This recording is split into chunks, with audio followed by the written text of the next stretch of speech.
Hi, welcome to WMD, that's Woody's Modelling Diary.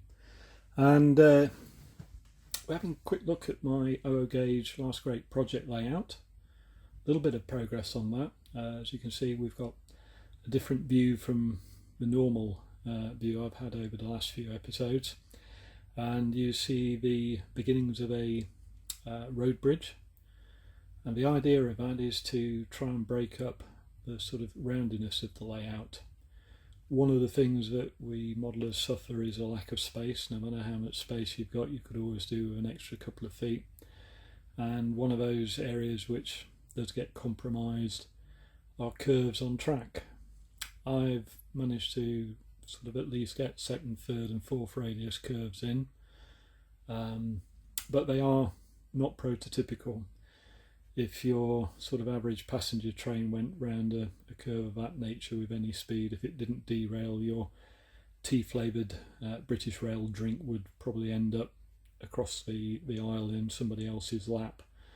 But it's one of those things we have to bear with. So one of the tricks of the trade, as it were, is to try and break that sight of line. And putting an overbridge is one of those things that you can do to try and just give that visual break. It is scratch built, mainly out of card and plastic card, and we'll have a look at it on the bench.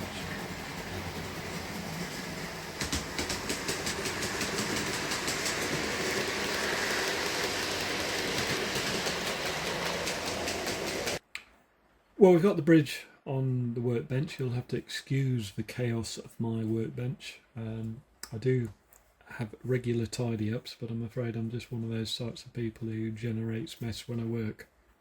But anyway, the girder bridge isn't built to any specific design, it's just come out of my head, as it were.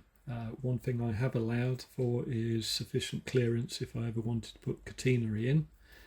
Normally 60mm would be clearance enough from the track level to the top or underside of the bridge to get your rolling stock safely through. Catenary obviously adds a few feet to that, and that's why that bridge looks a little higher than most of the bridges that you see on non-electrified lines. The bridge itself is a plate girder bridge. It's built out of a mix of card, mounting card and plastic card. Underneath we have 3 girders, if that doesn't fall over. We have 3 girders, there we go. We have the 3 girders, that's to support the steel deck plate.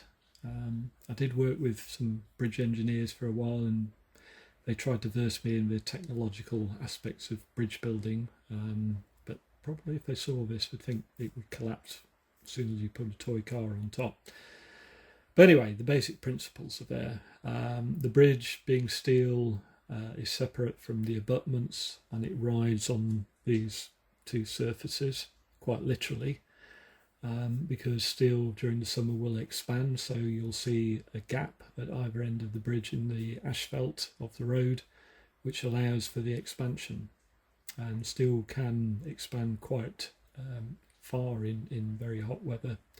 And that's why you sometimes get problems with buckled track. On the top side, the actual plates themselves are a sheet of plastic card. I cut strips from a sheet to make these various sort of adornments, and that's all being glued together. The road surface and footway are made out of mounting board. You may just notice that on the pavement there I've inscribed sort of curbstones, and that should, when it's painted, sort of highlight the individual curbstones. And all I did with that was just score the surface with the back edge of a scalpel and just notch the curbs a scale 2.5 foot, which is a centimetre, and that gives you a rough estimate of what a real curb is like. The abutments, again made out of plastic card and card. There's an inner card sort of core then it's covered with this Slater's plastic card, and I'll show you some of that in a minute. But really, all that scratch building is sort of working with a couple of parts and making really shapes which then form sub-assemblies, and then that comes together to give you your final structure. So if you can simplify the build by breaking it down into small bits, that's the way to go. But let's have a look at some of the materials that we've been using.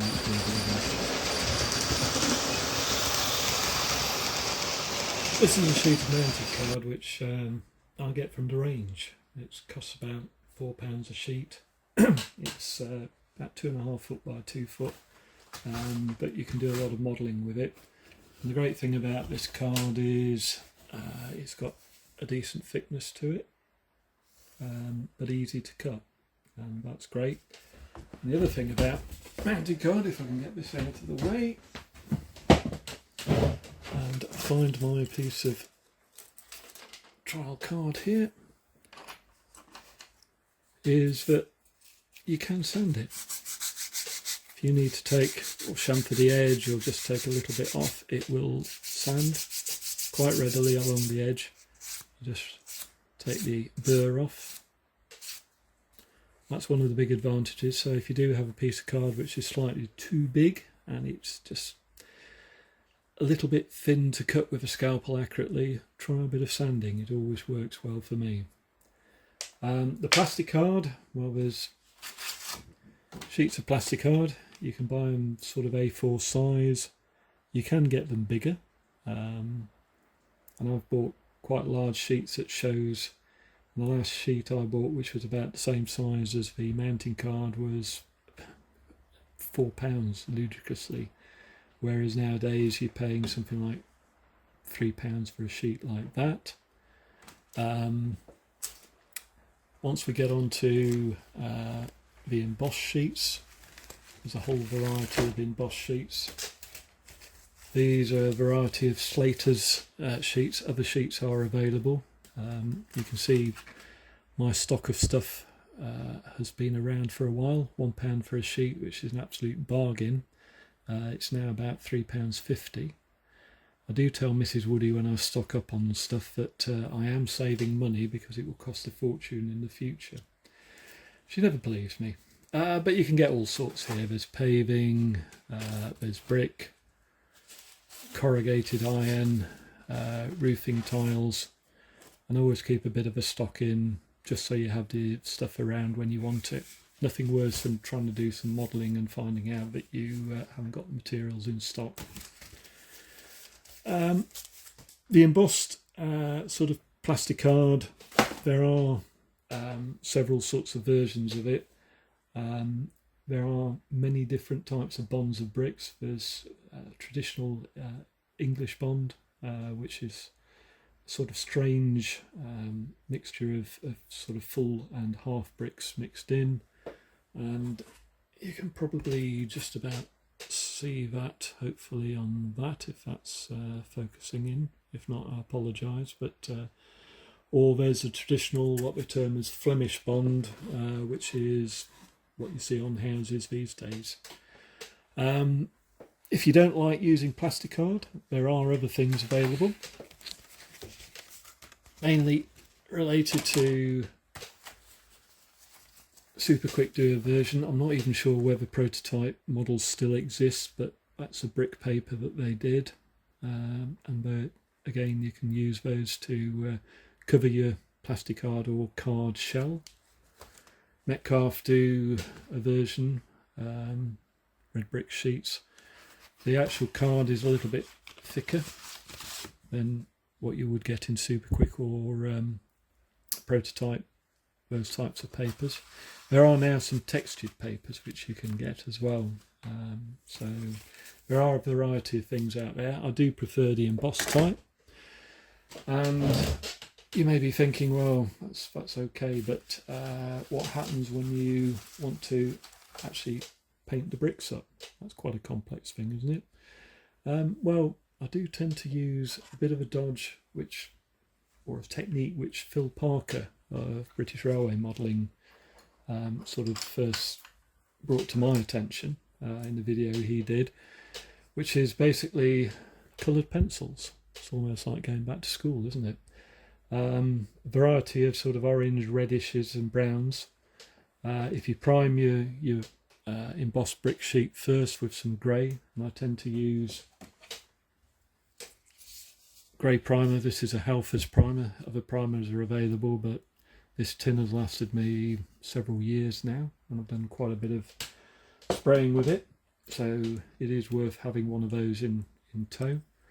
So let's just, all you've got to do is just keep swapping the pencils over.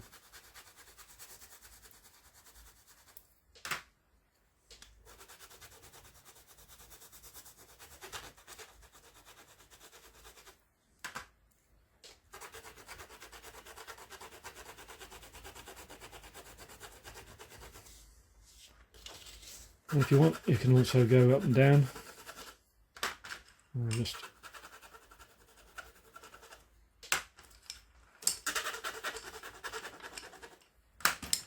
I should have had one like Blue Peter, which I prepared earlier, but there you go.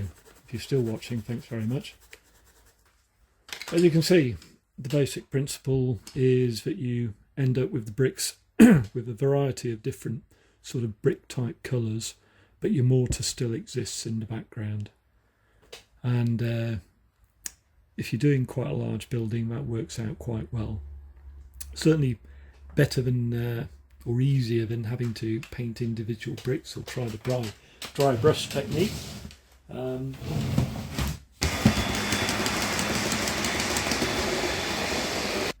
Apologies for the gap there. I was just trying to find this building, which is a Wills kit I built some time ago. Basically it's one of their barn kits, and just to show, if you do have time, you can get some nice effects on sort of an embossed type sheet. The kit came with this roof, which has got nice relief to it, and I did take some time to paint the individual tiles. I must have had a rest from Mrs. Woody's chore list at the time to find the time to do that, but it does look quite nice when you get that sort of effect. But for sort of general brickwork on a larger structure like this bridge, I just like Phil Parker's method, and it works for me.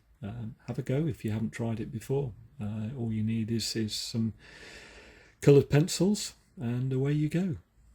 Anyway, that's enough of me rabbiting on. I think it's time to run a few trains.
I hope you've enjoyed the video. Thank you to those people who've subscribed, much appreciated. It's nice to know that what I'm doing is of interest to other people other than Mrs. Woody. Maybe she doesn't actually find it interesting, but she does have a look on occasions to see what I'm up to in the man cave. Hopefully, if you haven't already done some scratch building, this video may well inspire you to have a go. Don't worry about making mistakes. You can always put it in the bin and start again. That's the beauty of scratch building. We're just going to finish off now with class 25 coming through the scissor crossing.